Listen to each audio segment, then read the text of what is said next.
Market এলাকায় সংঘর্ষের প্রেক্ষিতে 7 কলেজ শিক্ষার্থীদের সংবাদ সম্মেলন। আমাদের দাবি সমূহ: 1. ঢাকা কলেজ সহ 7 কলেজের শিক্ষার্থীদের সঙ্গে ঢাকা বিশ্ববিদ্যালয়ের শিক্ষার্থীদের সংঘাতের দায় নিয়ে ঢাকা বিশ্ববিদ্যালয় প্রশাসনকে ক্ষমা প্রার্থনা করতে হবে এবং প্রো ভিসি মামুন আহমেদকে পদত্যাগ করতে হবে। 2.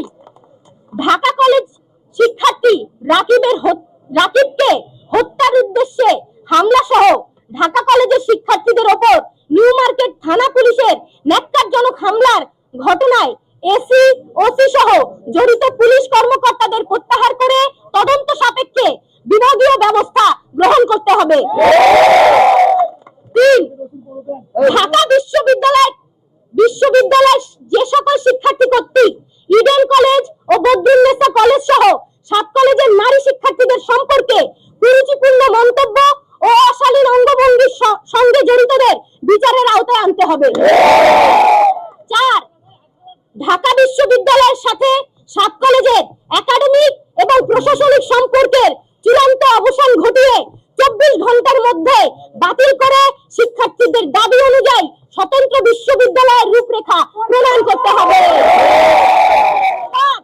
উদ্বুদ্ধ পরিস্থিতি সমাধানের জন্য প্রধান উপদেষ্টা, শিক্ষার্থী উপদেষ্টা নাহিদ ইসলাম, ইউজিসির সদস্য এবং ঢাবির ভিসির সমন্বয়ে 7 কলেজের শিক্ষার্থীদের প্রতিনিধি টিমের সাথে তাৎক্ষণিক উচ্চ পর্যায়ের মিটিং এর মাধ্যমে এই ঘটনার সমাধান করতে হবে।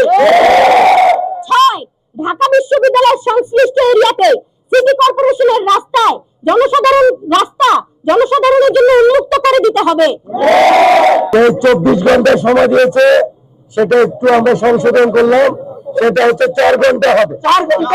4 ঘন্টার ভিতরে বিকেল 4টার মধ্যে প্রবেশী মামুনকে পদত্যাগ করতে হবে। আর এই আমাদের ঢাকা কলেজের শিক্ষার্থী রাকিবের উপরে যেভাবে নির্মম, যে ফ্যাসিস্ট আওয়ামী লীগের আমলে পুলিশ যেভাবে হামলা করতো, ঠিক সেম কায়দায় হামলা হয়েছে। আগামী 4 ঘন্টার ভিতরে এই হামলাকারীদেরকে শনাক্ত করে বিচারের আওতায় আনতে হবে।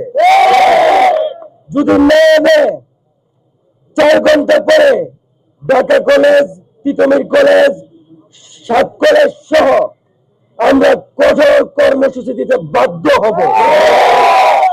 4 ঘন্টার আলটিমেটামে আমাদের যে 6 দফা আছে, এই 6 দফা হচ্ছে বাস্তবায়ন করতে হবে।